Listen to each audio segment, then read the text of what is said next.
ओम नमः सिद्धेभ्य।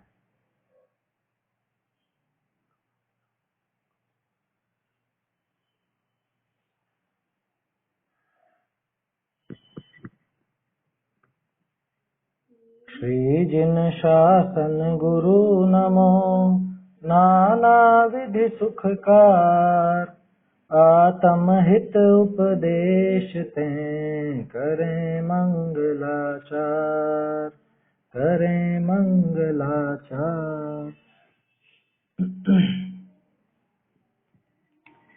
आत्मानुशासन ग्रंथ में हमारी चर्चा चल रही थी कल 97 नंबर छंद पर। 97 नंबर छंद में जो बात आई थी, माइक बंद कर लेना अपना। देखिए, तो 97 नंबर का जो छंद था, क्या बताया था कि वास्तव में ये शरीर परम दुख का कारण है, हमेशा यही हमारे सारे के सारे दुखों का कारण है और महा अपवित्र है, महा अपवित्र। क्या इसमें रंच मात्र भी पवित्रता नहीं है? इस शरीर में आया समझ में? शरीर में जरा भी पवित्रता नहीं है। कैसे नहीं है? अपन देखते हैं ना कि कोई भी वस्तु इसके संयोग में आती है वो भी क्षण भर में मलिन हो जाती है। चाहे वो खूब खुशबूदार आपके ये क्रीम पाउडर हो, सेंट हो, परफ्यूम हो, बहुत अच्छा भोजन हो, अरे कपड़े हो, कपड़े हम धोते हैं ना, क्यों धोते क्यों है कपड़े? कि पहने पहने गंदे हो गए। कि पहने पहने कैसे गंदे हो गए? कोई धूल मिट्टी में थोड़ा लौटा, लेकिन उसके बावजूद वो गंदे कैसे हुए? अरे ये शरीर के संसर्ग में आने पर, शरीर का संपर्क होने पर तो प्रत्येक वस्तु गंदी होती ही है। क्यों होती है? क्योंकि शरीर में से गंदगी ही निकलती है। आया समझ में? अपवित्र, ये शरीर अपवित्र है। ये शरीर बिल्कुल पूरी तरह से दुखों का ही एकमात्र कारण है। उसके बावजूद इससे विरक्त नहीं होता। जैसे कल उदाहरण देखा था अपन ने इसी के संबंध में, वो जेल जिसमें टॉर्चर किया जाता है, विशिष्ट जेलें बनाई जाती है इस तरह की, जिसमें वो कैदी को पूरी तरह से बांध कर रखा जाता है, टॉर्चर किया जाता है। वहां पे गंदगी भी है उसमें और दुख भी बहुत मिलते हैं, तो ऐसी जेल को पसंद करेगा क्या? वो नहीं करेगा। लेकिन हम इस जेल को पसंद ही करते हैं। इससे व्यरंसी नो नेव लिखा ना यहाँ पे, उससे विरक्त नहीं होता, रंच मात्र भी विरक्त नहीं होता। आया समझ में? लोगों को ऐसी, क्या कहें, अब देखो, ऐसी पद्धति रहती है लोगों की कि अपने को इस शरीर का पूरा ध्यान रखना, साफ सुथरा रखना, ऐसा रहना वैसा रहना। करते हैं सभी, नहाते धोते तो सभी, ज्यादा कुछ नहीं भी करें तो नहाते धोते तो ही, शरीर की साफ सफाई का ध्यान रखते ही हैं। बच्चों को बाल बोध भाग 1 में सिखाया जाता है, दिनचर्या वाले पाठ में, है ना, कि ये सब भी होता है। लेकिन देखो, रोज ही हमको नहाना पड़ता है, रोज ही हमको इसकी साफ सफाई करनी पड़ती है। इससे स्पष्ट है कि गंदगी का स्थान है ये। ऐसा नहीं है कि कोई विशिष्ट लोग ही गंदगी वाले होते हों और कोई विशिष्ट लोगों के शरीर में कोई गंदगी नहीं हो। या अपन तो जैन है, अपना शरीर तो अच्छा है, या हम तो गोरे हैं तो हमारा शरीर तो अच्छा है, या वो काला तो उसका शरीर बहुत गंदा होगा। ऐसा है क्या? अरे सबका शरीर बिल्कुल एक जैसा ही है। कल बात करी तो थी अपन ने, मक्खी का पंख कितना पतला, वो मक्खी के पंख जितनी खाल उतर जाए ना इसके ऊपर से, तो कितना ही गोरा हो कितना ही काला हो वो देख नहीं सकता। इतनी मात्र खाल भी उतर जाए, इतनी मात्र चमड़ी हट जाए तो देख नहीं सकेगा। ऐसा दुर्गंधित और ऐसा, क्या कहें, बिल्कुल दुर्दृश्यमान कि जिसको देखना भी बहुत मुश्किल है, देखने में अपने को घिन आ जाए, ऐसा है ये शरीर जिसमें अपन रहते हैं। गजब की बात है कि ऐसी जेल से विरक्त होना चाहिए था, और ये विरक्ति के स्थान पे इससे और ज्यादा राग बढ़ाता जाता, और ज्यादा राग बढ़ाता जाता। करते हैं ना, उपाय करते रहते हैं। अभी तो लॉकडाउन में बैठे बैठे और कुछ नहीं तो यही देखे हैं कि चेहरे की चमक कैसे बढ़ाई जाए कि चेहरे की सुंदरता कैसे बढ़ाई जाए, या शरीर का बल कैसे बढ़ाया जाए। दो ही बातें हैं शरीर के संबंध में, तो सुंदरता या बल। पुरुषों को अधिकतर को बल बढ़ाने की रुचि रहती है, महिलाओं को सुंदरता बढ़ाने की रुचि रहती है। आजकल तो उल्टा भी होने लगा है काम। पुरुषों की भी अलग अलग क्रीम आने लग गई ना। क्या हो गया? वो अपवाद है, उनका शरीर का निर्माण ही अलग प्रकार के परमाणुओं से हुआ है, उनके विशिष्ट प्रकार के पुण्य का उदय है। उनको छोड़ के बाकी जो कुछ भी हैं उन सबका शरीर तो इसी तरह का है ना। महापुरुषों की बात छोड़ देना, महापुरुष माने तीर्थंकर आदि, आया समझ में, गांधी जी वगैरह नहीं, महापुरुष माने तीर्थंकर आदि कि जिनका शरीर ही एकदम बिल्कुल अलग है, उनके परमाणु ही अलग थे, उनकी बात नहीं कर रहे हैं। बाकी सामान्य रूप से देखा जाए तो सभी मनुष्य कोई भी, वो सबका शरीर अपवित्र है।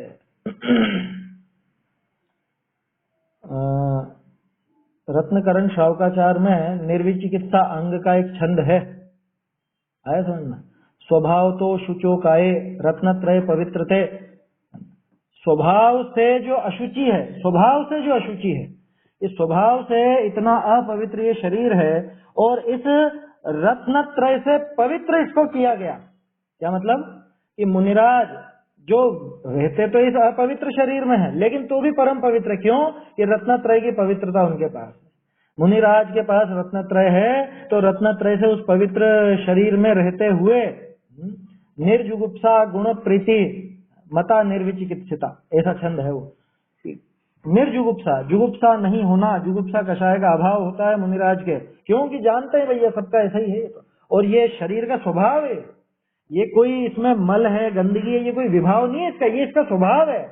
क्या लोग बात परेशान हो जाते हैं, अरे बाल सफेद हो गए, झुर्रियां पड़ गई, काले घेरे हो गए, क्या और ये गड़बड़ हो गई शरीर। गड़बड़ नहीं हुई है, ये इसका स्वभाव है, ये तो इसका स्वभाव है, नहीं हो तो गड़बड़ है। समझ में ही बात। पसीना बहुत आ रहा, पसीना बहुत आ रहा, बीच में कुछ ऐसी कुछ क्रीम या कुछ ऐसी चीज निकली थी वो लगा लो, उसके बाद पसीना नहीं आता। बोलो पसीना नहीं आना तो रोग है ना एक तरह से। तीर्थंकरों की बात मत करना, उनके तो विशिष्ट पुण्य का उदय, तो वो तो मल मूत्र आदि कुछ भी नहीं होता उनके वो ना ही पसेव निहार बोलते हैं ना। तीर्थंकरों की बात छोड़ देना, बाकी अपने यहाँ तो क्या कहा जाता है कि साहब इसके पसीना नहीं निकलता डॉक्टर साहब, इसलिए अंदर से इसके गर्मी बहुत भभकती है, यही कहते हैं ना। बोलो पसीना मल है, लेकिन वो मल तो इसका शरीर का स्वभाव है, आया समझ में। और ये मूर्ख इस शरीर में प्रीति बढ़ा करके इसको अच्छा बनाए रखना चाहता, ये चाहता है कि अरे मैं तो गोरा चिट्टा रहूं, अरे मैं तो बलवान रहूं, अरे मेरे तो बाल सफेद ही नहीं हो, या सफेद हो गए तो काले दिखे, वो दिखाने के चक्कर में पड़ता है। आया समझ में। कितनी बार अपन ने ये बात की, सफेद बाल वो तो वैराग्य के प्रेरक है। पुराने समय में तो पुराणों में अपन पढ़ते हैं कि उनको सफेद बाल देख करके वैराग्य आ गया, और यहाँ पर हम ऐसा है कि सफेद बाल दिख जाए तो उसको पोत देते हैं, काला कर देते हैं, ये सफेद नहीं दिखना चाहिए। झुर्रियां देख करके वैराग्य आ गया, और यहाँ झुर्रियां दिखे हैं तो झुर्रियां मिटाने का उपाय करने लग जाते हैं। अरे जो चीज स्वाभाविक है, जो बिल्कुल प्राकृतिक है, वो तो उसमें होनी ही है ना, उसका स्वभाव है, शरीर का स्वभाव है पूरण और गलन का। अब गजब की बात है कि ये इस पर ध्यान नहीं देके और उसके प्रति और ज्यादा प्रीति बढ़ाता। अपने को पता चल गया कि ऐसा दुख देने वाला है और इतना अशुचि है, अपवित्र है, फिर भी इसमें विरक्ति नहीं आती, फिर भी इसमें रुचि बढ़ती जाती है। अब खास बात तो ये थी कि आचार्यों को पता है कि इसकी शरीर के प्रति बहुत जबरदस्त रुचि है, शरीर के अवगुण देखने के बावजूद ये शरीर से प्रीति बढ़ाता रहता है, तो भी आचार्य देव अपना कर्तव्य नहीं चूकते, आचार्य देव अपना कर्तव्य नहीं भूलते, तो भी वो तो इस जीव को शरीर से विरक्त करने का ही उपदेश दिया करते। ये देखा था कल अपन ने छंद 97 नंबर का। अब आगे देखिए कि आगे जीव तो शरीर से विमुख न हो। ये जीव तो इतना ढीठ है, ऐसा नालायक है कि ये तो शरीर से विमुख नहीं होता। और मुनि है सो ज्ञात सार उपदेश नहीं करी, तिस जीव को शरीर से विमुख करे। और मुनिराज भी वो अपनी जिद पे अड़े हुए कि हमको तो इसको विरक्त करना, हम तो इसको शरीर से विरक्ति दिलाएंगे। क्या उनको जबकि पता है कि इसको तो उल्टा और आसक्ति बढ़ रही है शरीर के प्रति, फिर भी मुनिराज उसके प्रति करुणा भाव रखते हैं और वो इसको शरीर से विरक्ति दिलाना चाहते हैं, शरीर से आसक्ति छुड़ाना चाहते हैं। सो काहेते करे हैं, किस लिए करते हैं वो ऐसा, अथवा किस प्रकार से करते हैं वो ऐसा, ऐसे पूछे हैं उत्तर कहे हैं ना। ऐसा प्रश्न होने पे ये उत्तर यहाँ पे 98 नंबर का छंद है, ये देखते हैं। देखिए इत्थं तथेति बहुना किमुदीरितेन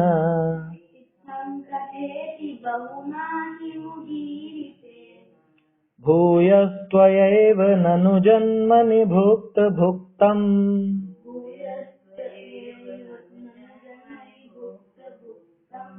एतावदेव कथितं तव संकलय्य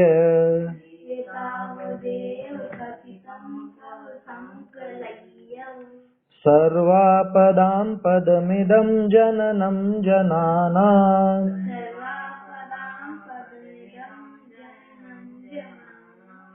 इत्थं तथेति बहुना किमुदीरितेन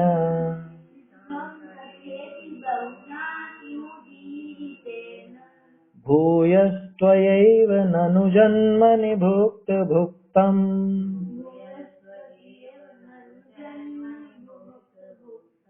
एतावदेव कथितं तव संकलय्य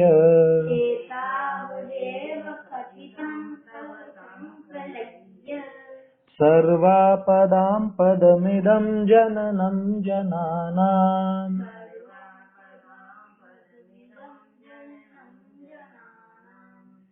यह शरीर ऐसा वैसा है बहुत कथन में क्या है सार तूने बार बार भोगा सब दुख का घर यह समझो सार।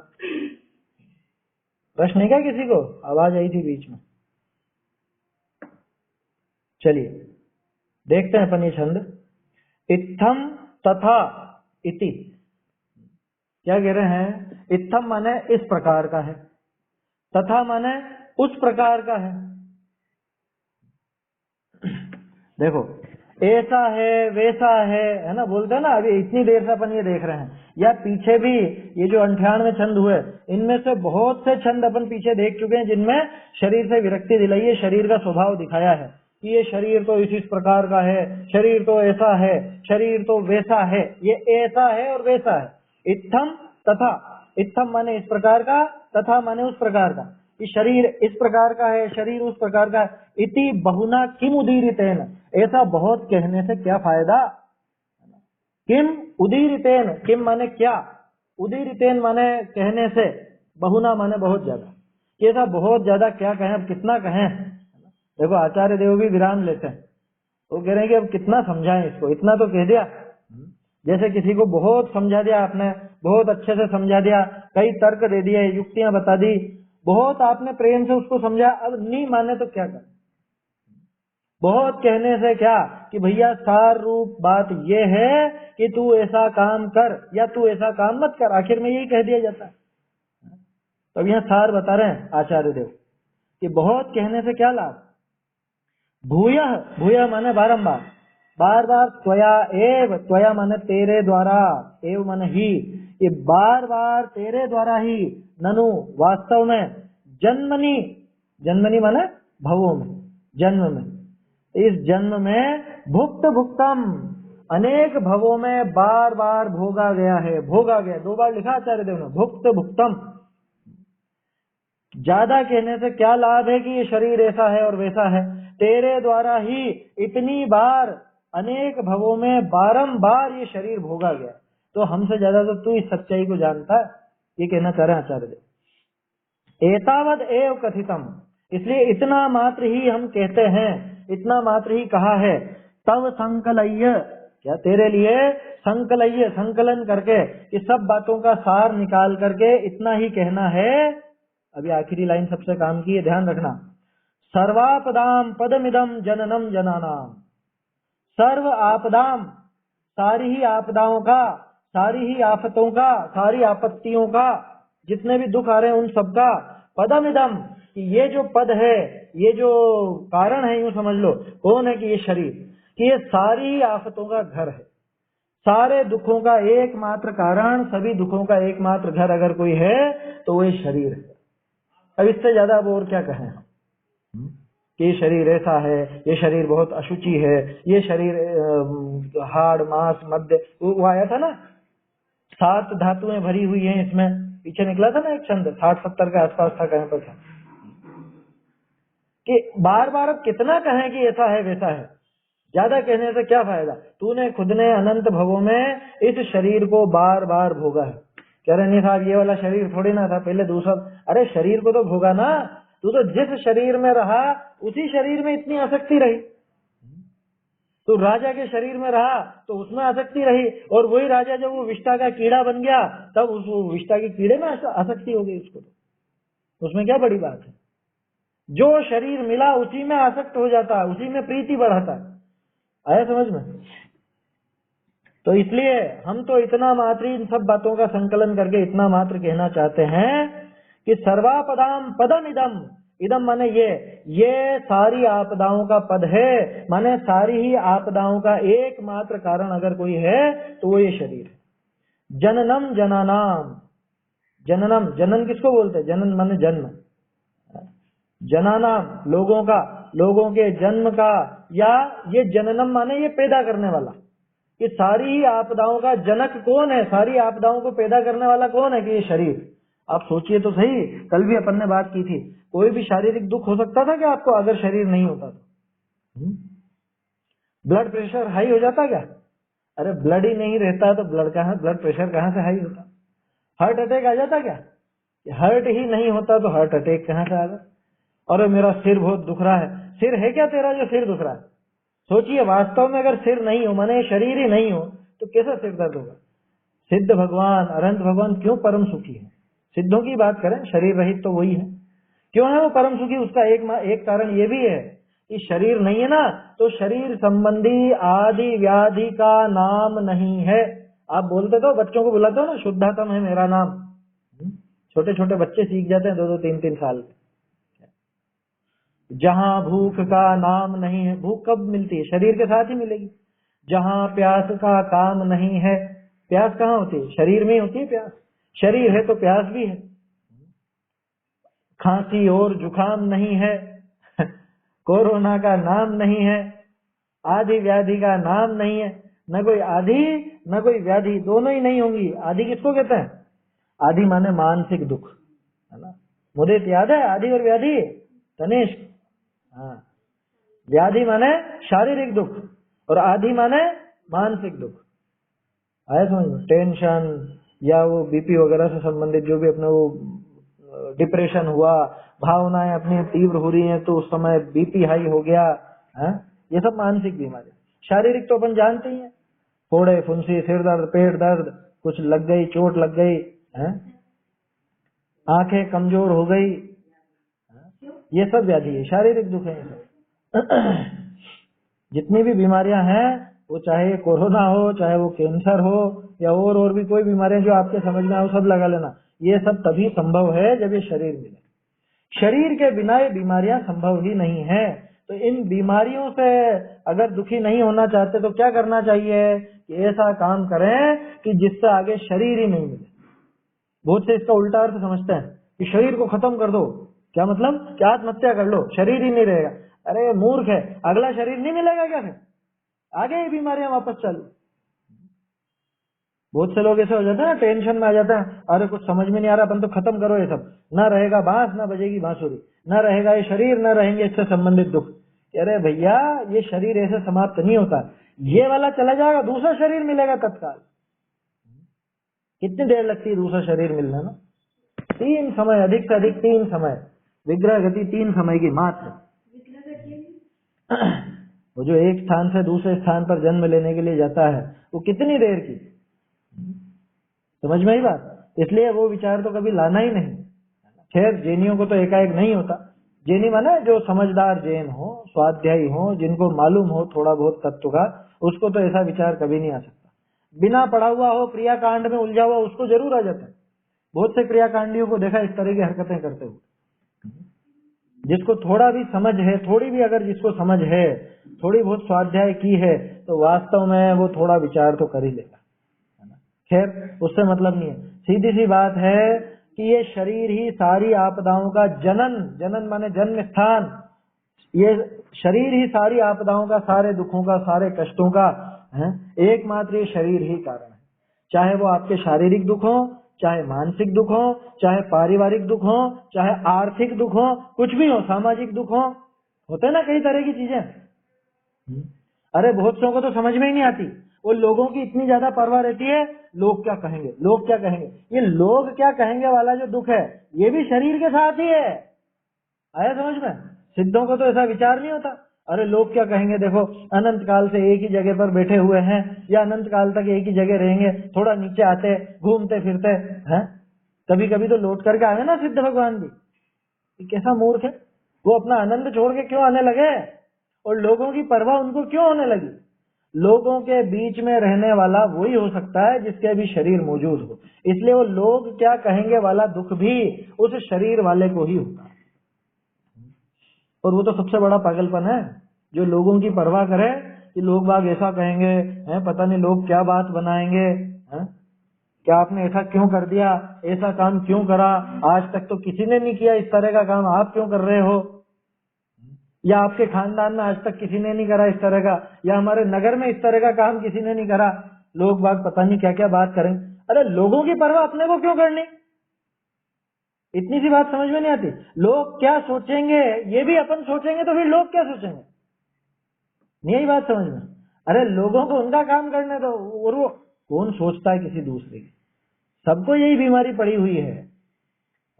शादी में जाते हैं ना बन ठन के, और क्या सोचते हैं, मैं अच्छा तो लग रहा हूँ ना, या अच्छी तो लग रही हूँ ना, लोगों को पता नहीं कैसा मेरी ड्रेस अच्छी लगेगी कि नहीं लगेगी, ये सोचता है कि दूसरे लोग क्या सोचें। और दूसरे लोग क्या सोच रहे हैं, वो खुद भी यही सोच रहे हैं, वो खुद इस उलझन में रहते हैं कि मैं जच रहा हूँ कि नहीं जच रहा हूँ, इन कपड़ों में या ऐसी ड्रेस में मैं जचता हूँ या नहीं। सबको यही बीमारी पड़ी हुई है, कोई दूसरे की तरफ नहीं देखता, सब अपनी तरफ ही देखते रहते हैं। लेकिन गजब की बात है, अपनी तरफ माने इस शरीर की तरफ ही देखते रहते हैं। वास्तव में अपनी तरफ देख ले, वे अपने आत्म स्वभाव की तरफ देख ले, तो ये दुख ही मिट जाए, ये सारे दुख समाप्त हो जाए, नष्ट हो जाए। तो सारे दुखों का एकमात्र कारण, आपको सामाजिक दुख बहुत ज्यादा है ना, अरे साहब समाज में बैठे हैं, समाज वाले बातें बनाते हैं तो अच्छा नहीं लगता, तो एक काम करो ना, ऐसा काम करो जिससे समाज ही नहीं मिला आगे, सिद्धों के समाज में शामिल हो जाओ, वहां कोई कुछ कहने वाला नहीं है। और हमको तो इस समाज की बहुत पड़ी रहती है, समाज में उठते बैठते हैं ऐसे ही थोड़ी ना, अरे बिल्कुल नकटे हो जाओ, वज्र नकटे। पहले बताया था ना मैंने आपको, हमारे बाबूजी कहा करते थे दुनिया के लिए वज्र नकटे हो जाओ। वो तो हालांकि व्यापार के संबंध में कहते थे कि परवाह नहीं करनी किसी की भी, क्या कौन क्या कह रहा है क्या नहीं कह रहा, अपना काम बिल्कुल अपने ध्यान से करो। मूर्खों की तरह दूसरों की बातों में आने की जरूरत नहीं है, दूसरों की बातों में आने वाला मूर्ख बन जाता है। आया समझ में, वो मूर्ख बन जाता है दूसरों की बातों में जो आता है, दूसरों की परवाह जो करता है। और ये दूसरों की परवाह भी उसी को होती है कि जिसके शरीर मौजूद हो। इसलिए सारे ही दुखों का एकमात्र कारण, चाहे वो सामाजिक दुख हो चाहे पारिवारिक दुख हो। बोलो पारिवारिक दुख क्यों मिला, अरे साहब पति ऐसा मिल गया, पत्नी ऐसी मिल गई, अरे माँ बाप ऐसे समझते नहीं है, या ये बच्चे ऐसे हैं कि ये मानते नहीं है हमारी बात। पारिवारिक दुख है ना, सबको थोड़ा बहुत तो होता ही है कुछ ना कुछ, क्योंकि विचारधारा 100% मिलती नहीं है लोगों की आपस में। तो क्यों मिला वो सब, वो पारिवारिक दुख का कारण कौन, परिवार का कारण कौन, परिवार का कारण शरीर, ये शरीर से संबंधित ही तो होते हैं सारे के सारे पारिवारिक जन, तो ये शरीर ही उस पारिवारिक दुख का भी कारण है। देखो क्रम से अपन देख रहे हैं, वो सामाजिक दुख का कारण भी ये शरीर, पारिवारिक दुख का कारण भी ये शरीर, आर्थिक दुख, अरे हमारे पास तो रुपया पैसा ही नहीं और ये नहीं और वो। भैया बताओ रुपये पैसे से आता क्या है, क्या आता है रुपये पैसे से, अरे सब चीजें तो, सब चीजें कौन सी, आत्मा की कौन सी चीज आती है रुपये पैसे से। रुपये पैसे से जो कुछ भी इकट्ठा होता है वो सभी शरीर से संबंधित ही तो है। तो बोलो आवश्यकता किसकी है, आवश्यकता उस शरीर की है। और रुपए पैसे से जो आप चीजें लाना चाह रहे हो, जो साधन जुटाना चाह रहे हो, वो सारा का सारा इसलिए कि ये शरीर मांगता है वो सब। आत्मा को पंखा नहीं चाहिए, शरीर को चाहिए। आया समझ में, आत्मा को मिठाई नहीं चाहिए, वो शरीर को चाहिए। पांचों इंद्रिय के विषय भोग इन इंद्रियों से संबंधित है ना, ये शरीर नहीं होता तो इंद्रियों के विषय भोगों की परवाह होती क्या आपको? तो सिद्धों को जरूरत है क्या किसी की? सिद्धों को एसी भी नहीं लगा हुआ, उनके कूलर भी नहीं है, गर्मी में परेशान तो हो जाते होंगे सिद्ध भी बेचारे। कह रहे वो शारीरिक दुख, ये आर्थिक दुख, ये सारा का सारा जितना भी दुख है ये सब शरीर से संबंधित है। उनके वो शरीर ही नहीं है तो उनको गर्मी क्या लगे, उनके शरीर ही नहीं है तो सर्दी क्या लगे, उनका क्या बीपी हाई होगा, क्या हार्ट अटैक होगा, क्या सिर दुखेगा और क्या पेट दुखेगा, उनके ये चीजें ही नहीं है। तो ऐसा काम करना है कि जिससे शरीर नहीं मिले। आचार्य देव का ये संदेश है कि भैया हम तो सारे उपदेश का संकलन करके, माने उसका सार निकाल करके तुझसे ये कहना चाहते हैं कि सारी ही आपदाओं का एकमात्र जनक, सारी ही आपदाओं का एकमात्र जन्म स्थान ये शरीर है। सभी जीवों के लिए ये शरीर ही एकमात्र स्थान है आपदाओं का। ये शरीर से ही सारे के सारे दुख हैं, चाहे आप उसको कैसा भी नाम दो, चाहे आप उसको पारिवारिक दुख कह लो, चाहे आप उसको सामाजिक दुख कह लो, शारीरिक कह लो, मानसिक कह लो, आदि व्याधि जो भी नाम देना हो आप दे लो, वो सारे दुख इस शरीर से संबंधित ही है। समझ में आई बात? ऐसा समझना चाहिए। सरल है, छंद बिल्कुल सरल है, अर्थ पढ़ते हैं इसका। देखिए, ऐसे हैं तैसे हैं या प्रकार बहुत कहने करी कहा साध्य है। ऐसे बहुत कहने से क्या साध्य, क्या लाभ है? फालतू में क्यों ज्यादा विस्तार करना कि ये शरीर ऐसा है और ये शरीर वैसा है, तरह तरह की बीमारियों से घिरा हुआ है, इस शरीर के एक एक रोम में 96 रोग हैं, ये शरीर हमेशा दुख का ही ढेर है, ये शरीर हमेशा अशुचिता का ही ढेर है, अशुचिता ही अशुचिता, इसमें अपवित्रता ही भरी हुई है। बहुत कहने से क्या लाभ है? हे जीव, ते ही संसार विषय शरीर है, सो बारंबार भोग्या भोग्या और छोड़या। तूने खुद ने इसको अनंत बार भोगा है, तू खुद ही देख ले, तुझे सुख मिला क्या इस शरीर से? इस शरीर से आज तक तुझे कोई सुख की प्राप्ति हुई क्या? तू खुद आकलन कर इस बात का। तूने खुद ने ही इस शरीर को अनादिकाल से बारंबार भोगा है। बोलो नहीं भोगा? हर बार भोगा है। आज तक शरीर रहित हुए कहाँ है अपन? कह रहे तो अलग अलग शरीर थे ना, अलग अलग हो तो कौन से शरीर में सुख मिल गया ये तो बताओ। देवों के शरीर में सुख मिल गया क्या? कह रहे देवों के तो कोई शारीरिक कष्ट नहीं होता, उनके मानसिक कष्ट बहुत ज्यादा है। शारीरिक कष्ट नहीं है तो क्या हुआ, मानसिक कष्ट बहुत ज्यादा। दूसरों को देख देख करके इतनी उनको पीड़ा होती है, क्या इसके पास तो इतनी रिद्धियां, इसके पास तो इतना वैभव, या इसका तो इतना जबरदस्त विमान, इसकी तो इतनी सुंदर सुंदर देवियां, इसकी तो इतनी सारी देवियां। ये देवों को एक दूसरे को देख करके जलन होती रहती है, अंदर ही अंदर कोड़ते रहते हैं। या वो जैसे इंद्र उसको बोल देता है कि चलो हाथी बन जाओ, तो वो हाथी बनना पड़ता है उसको। ऐरावत हाथी कोई ये तिर्यंच नहीं है, ऐरावत हाथी देव होता है। आया समझ में? एक प्रकार का देव होता है वो, और उस देव की ड्यूटी है कि तू हाथी बनेगा और हम सब तेरे ऊपर बैठेंगे। बोलो, तो उसके दुखती होगी, कमर दुखती होगी बेचारे की? कमर वमर तो कुछ भी नहीं दुखती, शारीरिक कष्ट तो कुछ भी नहीं होता, लेकिन मानसिक दुख कितना कि ऊपर तो इंद्र ठाट से बैठा है और हम उसकी सवारी बने हुए। ऐसा बनना पड़ता है। आया समझ में? तरह तरह के देव होते हैं, तो उसमें भी वो एक प्रकार का देव है। कौन सा है वो? शायद अभियोग्य जाति का है कि कौन सा है, एक प्रकार का देव होता है। तो ऐसे दुख है वहां, उसको भी वो दुख क्यों भोगने पड़े? तो शरीर था तो भोगने पड़े। शरीर ही नहीं होता तो कौन सा हाथी, कैसा हाथी है, कौन बने हाथी? या शरीर ही नहीं हो तो कितनी ही देवियां हो, चाहे कितनी ही वो उसका विमान हो, क्या करना उससे? विमान तो शरीर के काम का है। तो दूसरे देव का विमान देख करके वो चिढ़ता है, इसलिए चिढ़ता है क्योंकि इसके अभी शरीर मौजूद है, इसके पास छोटा विमान है इस शरीर को बिठाने के लिए, और उसके पास उसके शरीर के उसके भोगों के लिए बड़ा विमान है। दूसरे को देख देख करके चिढ़ता है, परेशान होता है, दुखी होता है। तो सारे ही दुखों का एकमात्र कारण कौन? सारे ही दुखों का एकमात्र जनक कौन? कि ये शरीर। आया समझ में? और हम ज्यादा क्या कहें, तूने ही संसार में शरीर को बारंबार भोगा भोगा और छोड़ा है, अनंतों बार उसको भोगा और अनंतों बार उसको छोड़ा। तेरे ताई संकोच करी इतना ही कया है, तुझसे हम संक्षेप में इतना ही कहते हैं कि जीवनी के ये शरीर है सो सर्व आपदानी का स्थानक है। कि जीवों का जो ये शरीर है ये सारे ही आपदाओं को, सारे ही कष्टों का एकमात्र स्थान यही है। ये शरीर न रहे, समझो शरीर नहीं रहे तो आपको कुछ भी नहीं करना पड़े, कोई दुखी नहीं रहे, न पेट भरने की टेंशन, न सुंदर दिखने की टेंशन, न बलवान बनने की टेंशन, किसी चीज की कोई चिंता नहीं, क्योंकि शरीर हो तभी होंगी ना ये सारी चीजें, तो ये सभी शरीर से संबंधित है। इसलिए इस शरीर को दुख का कारण समझना, इसलिए इस शरीर के अभाव का उपाय करना, हमेशा हमेशा के लिए, इस भव के लिए नहीं है? नहीं तो कोई ऐसा वो आत्मघात जैसा ही उपाय सोचे, हमेशा हमेशा के लिए, फिर आगे कभी शरीर मिले ही नहीं, ऐसा उपाय करे। देखिए भावार्थ, दार्ष्टान्त तो बहुत कहा कि बहुत सिद्धांत, बहुत सारी बातें बताई शरीर के बारे में, और तेरा भला ना होना है तो घना कहना निष्फल है। भैया हम हमारा मुंह क्यों दुखाएं? अगर तेरा भला नहीं होना हो तो हम बहुत कह करके भी क्या लाभ है? पहले ही बहुत कह दिया, 98 छंद बीत गए कहते कहते, बहुत कहने से क्या फायदा? ते ही भैया तूने खुद ने ही अनादि ते शरीर धारी तहा अनेक दुख भोगी वाकों छोरी नवीन शरीर धार्या। बोलो, शरीर मिला, अनेक दुख भोगे, भोगने के बाद क्या हुआ?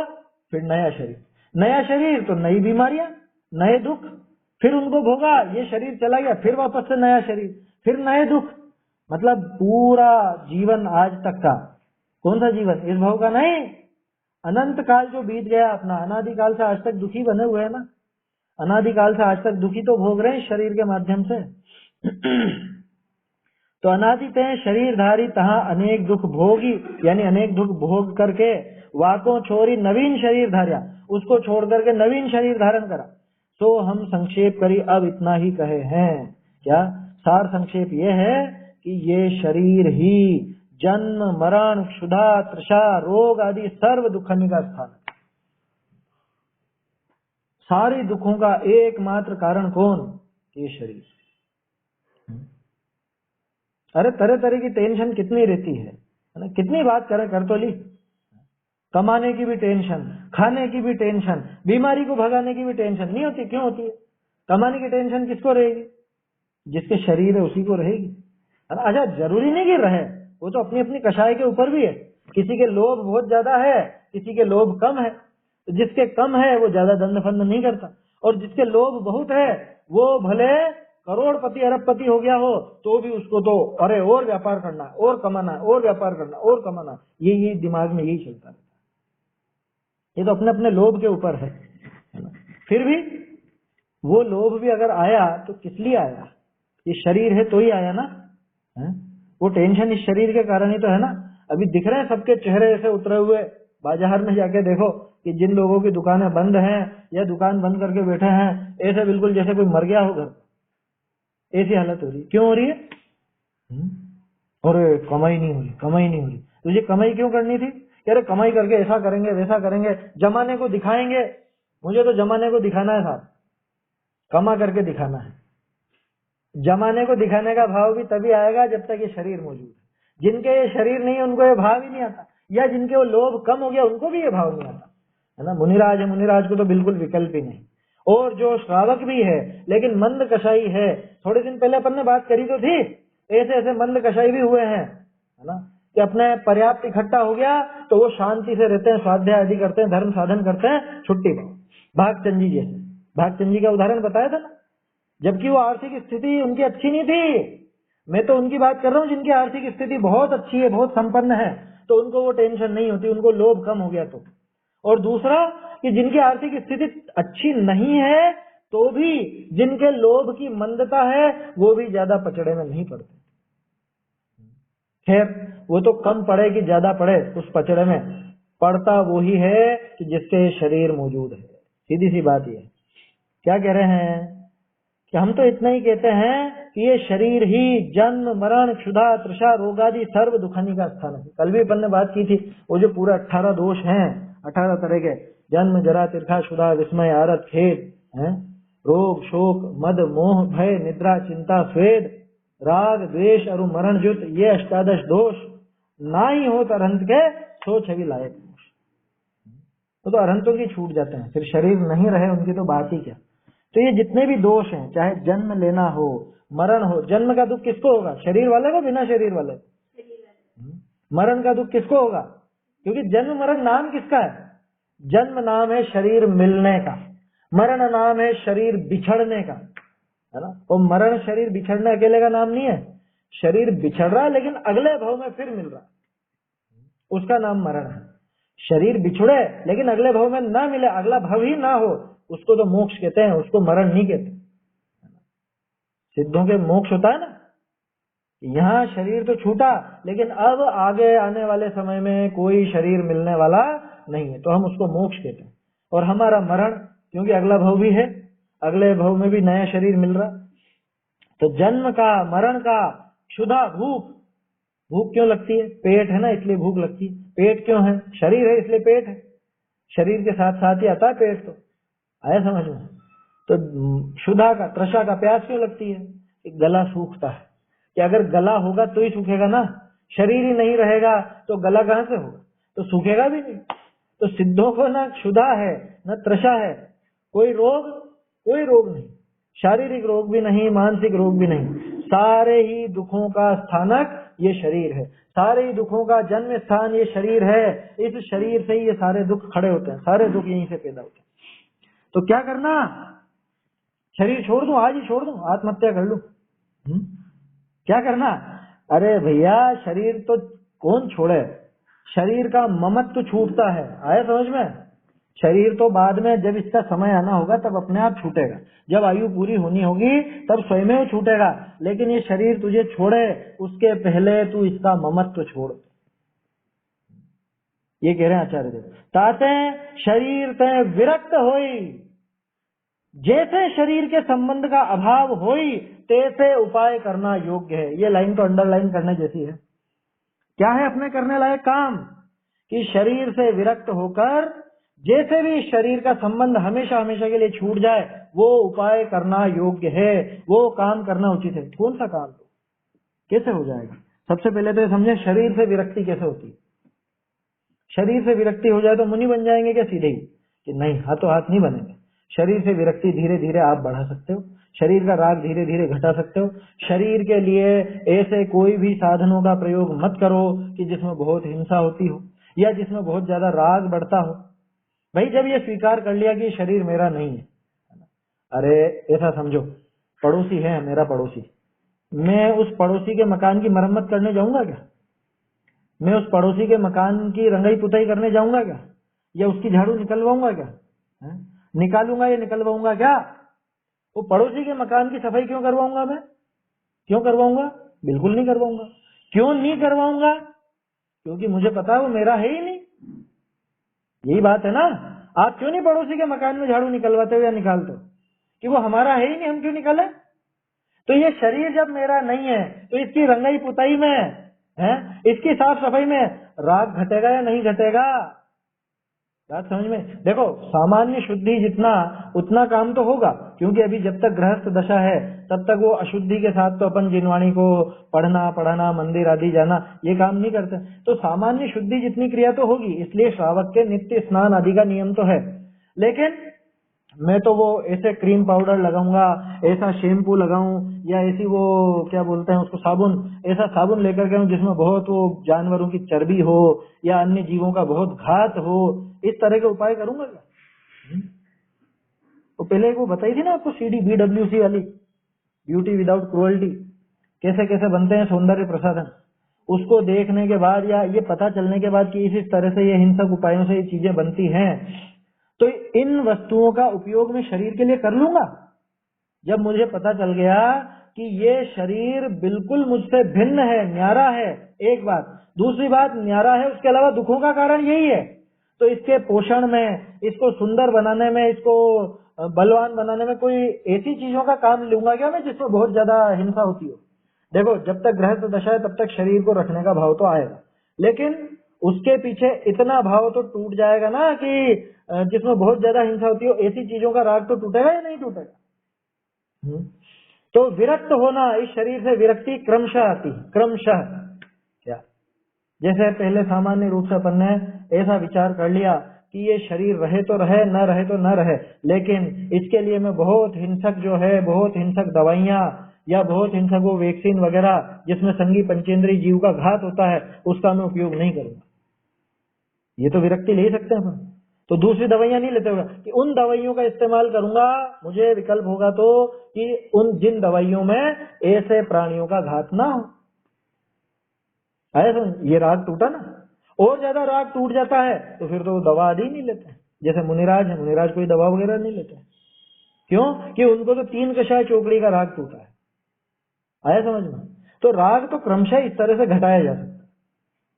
जैसे राग आप ऐसे घटा सकते हैं कि एसी और कूलर में बहुत हिंसा होती है, अब क्या करूं, थोड़ी मुझे आकुलता हो जाती है ठंडी हवा के लिए, तो एक काम करूंगा, सिर्फ पंखा चलाऊंगा ज्यादा से ज्यादा, कूलर और एसी में नहीं चलाऊंगा। कोई चला रहा हो तो वो अलग बात है, मैं तो बिल्कुल भी नहीं चलाऊंगा। या और उससे ज्यादा राग टूटे कि मुझे तो पंखा भी नहीं चलाना, कोई आके चला दे तो चला दे, लेकिन मैं तो नहीं चलाऊंगा। ऐसे धीरे धीरे धीरे धीरे राग घटाया जाता है। समझ में आई बात?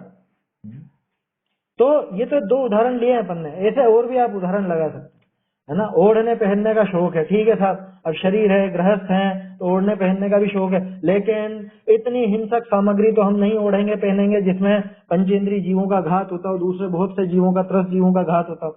सिल्क की साड़ी हम नहीं पहनेंगे, सिल्क का कुर्ता हम नहीं पहनेंगे, चमड़े के जूते नहीं पहनेंगे, चमड़े के बेल्ट नहीं पहनेंगे, चाहे कोई गिफ्ट ही दे, चाहे उसके लिए कोई करोड़ों रुपए अलग से इनाम में दे तो नहीं पहने, तो भी नहीं लेना। ये शरीर के प्रति राग घटा ना।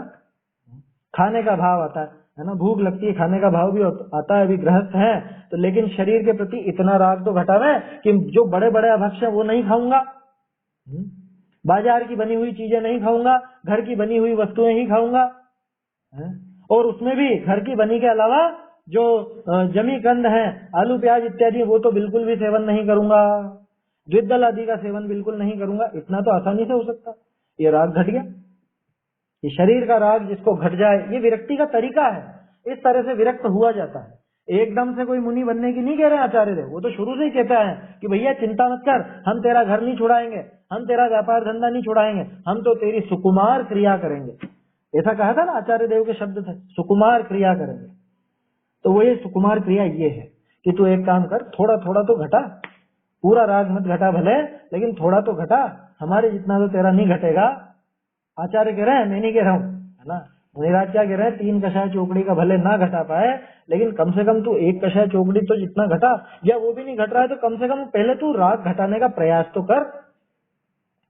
अपने ओढ़ने पहनने में, खाने पीने में, सजने संवरने में, और कार्यों में, व्यापार में, व्यापार इस तरह का नहीं करूंगा कि जिसमें बहुत जीवों का घात होता हो, बहुत जीवों की हिंसा होती हो, या जो व्यसन का कारण हो, जो नशाकारक चीजें, उनका व्यापार नहीं करूंगा। ये भी तो राग घटा ना इसके प्रति। राग घटा तभी ये निर्णय लिया जाता है। आया समझ में? जिसके राग नहीं घटता, जिसके लोभ बहुत ज्यादा है, निकृष्ट है बिल्कुल, जो जिसके अति तीव्र लोभ है, उसको ऐसा विकल्प आता है कि अरे कुछ नहीं, अपने को तो पैसे से मतलब है, अपने को तो पैसे से मतलब है। अपन ने वो देखा था ना एक उदाहरण, वो नेता कह रहा था कि हमारे बहुत से जैन मित्र हैं जिनके कत्ल खाने हैं। मतलब कितनी अपने शर्म से डूब मरने जैसी बात थी उस व्यक्ति के लिए। जैन के कत्ल खाने, जैन होकर के कत्ल खाने खोलेगा, जैन होकर के शराब का व्यापार करेगा, जैन होकर के नशाकारक चीजों का व्यापार करेगा, इतनी हिंसक वस्तुओं का व्यापार करेगा। इसका कितनी जबरदस्त आसक्ति है, कितना जबरदस्त लोभ है, सोचने लायक बात है। ऐसा लोभ तो छोड़ देना। आचार्य देव व्यापार नहीं छोड़ा रहे हैं, आचार्य देव आपका खाना पीना नहीं छोड़ा रहे हैं, आचार्य देव आपकी और दूसरी जो दैनिक क्रियाएं वो कुछ भी नहीं छुड़ा रहे हैं। आपका नहाना धोना, सजना संवरना, ओढ़ना पहनना कुछ नहीं छुड़ा रहे। वो इतना कह रहे हैं कि इसके प्रति थोड़ी विरक्ति तो लाओ रे। क्या कह रहे हैं? इसलिए शरीर से विरक्त होकर, जैसे इस शरीर का संबंध का अभाव हुई, अभी तो अपन ने इस पर बात करी थी, जैसे शरीर से विरक्त होकर के थोड़ी बहुत ही शरीर से विरक्ति होनी चाहिए। इतनी ज्यादा आसक्ति अच्छी बात नहीं है, क्योंकि ज्यादा आसक्ति का फल मालूम क्या होता है? क्या हुआ था ज्यादा आसक्ति का फल? वो राजा कहाँ गया था? राजा का उदाहरण नहीं मालूम? अरे वो राजा, वो जो विष्ठा का कीड़ा बना, उसको शरीर से इतनी आसक्ति थी कि अरे बेटा मुझे विष्ठा में नहीं रहना, मुझे गंदगी में नहीं रहना, तुम तो मुझे पैदा होते ही मार देना, ये बोला था ना उसने। और जब वो कीड़ा बन गया तब ऐसी स्थिति हो गई, वो तो मारना चाह रहे हैं और ये बचने के लिए बार बार उस विष्ठा में अंदर अंदर अंदर घुसता जाता है। ये दशा होती है ज्यादा आसक्त जीवों की, शरीर में ज्यादा आसक्ति होती है। बताऊं और उदाहरण बताऊं? पुराणों में पढ़ना, मुझे शरीर में बहुत आसक्ति है, क्या होगा? मरने के बाद इसी शरीर में लट बन जाऊंगा, इसी शरीर में कीड़ा बन जाएगा। नहीं होता क्या, मरने के बाद जीव पैदा नहीं हो जाते हैं क्या? अरे अंतर मुहूर्त बाद तो जीव पैदा हो जाते हैं। तो बहुत आसक्ति थी ना इस शरीर से, इसी में बन जाएगा। ऐसे उदाहरण है बहुत सारे। वो अपने बालों के प्रति बहुत ज्यादा आसक्ति थी उस महिला को, मर करके वो बालों में जूं बन गई, खुद गई बालों में। बोलो, बहुत ज्यादा आसक्ति थी अपने महल से, अपने वो मकान आदि से, उससे मर के उसी में छिपकली बन के टंग गया वहीं। बहुत पसंद है ना महल, रहे भैया इसमें रहे। इतनी आसक्ति अच्छी नहीं है, थोड़ी विरक्ति होनी चाहिए, है ना। जीवन में वो विरक्ति तो आनी चाहिए। इसके आगे क्या कह रहे हैं, शरीर से विरक्त हो गए, क्या करना अब कि अगला उपाय, हमारा अगला कदम ये होना चाहिए कि जैसे भी शरीर के संबंध का अभाव हो, हमको शरीर से द्वेष नहीं है, लेकिन इस शरीर के कारण हमने बहुत दुख उठाए हैं, तो अब तो हम ये चाहते हैं कि इस शरीर का संबंध मिले ही नहीं, आगामी काल में भी नहीं मिले। तो ऐसा उपाय करना योग्य है। कैसा कि जिससे आगे ये शरीर मिले ही नहीं, माने मोक्ष हो जाए। मोक्ष का उपाय क्या है, क्या करें, क्या है मोक्ष का उपाय? बोलो, कितनी माला फेरूंगी मोक्ष मिल जाएगा, कितने उपवास रखूंगी मोक्ष मिल जाएगा, कितनी यात्रा करके आऊंगी मोक्ष मिल जाएगा? एकमात्र उपाय है सम्यक दर्शन ज्ञान चरित्र। और वो सम्यक दर्शन कहने से प्राप्त नहीं होता। वो सम्यक दर्शन वास्तव में क्या चीज है कि वो सम्यक दर्शन तो इस तत्व ज्ञान से ही प्राप्त होगा। आया समझ में? ये सम्यक दर्शन के लिए बाहरी कारण कौन है, बताओ कौन है? सबसे ज्यादा नजदीकी बाहरी कारण कौन है सम्यक दर्शन का? भगवान की प्रतिमा, भगवान की प्रतिमा का अभिषेक, उनकी पूजा, उनकी भक्ति, या व्रत, उपवास, यात्रा, जाप, क्या है, भक्तामर का पाठ है, शांति धारा, क्या है? सम्यक दर्शन का साक्षात कारण कौन है? सम्यक दर्शन का एकमात्र अगर कोई साक्षात कारण है तो वो है स्वाध्याय, वो है तत्व विचार। आया समझ में? कोरी रीडिंग लगाने का नाम नहीं, ये जो पढ़ा इसका विचार चले, वो एकमात्र सम्यक दर्शन का उपाय है। पढ़ लीजिए आप ग्रंथों में, कुछ गलत कह रहा हूं क्या?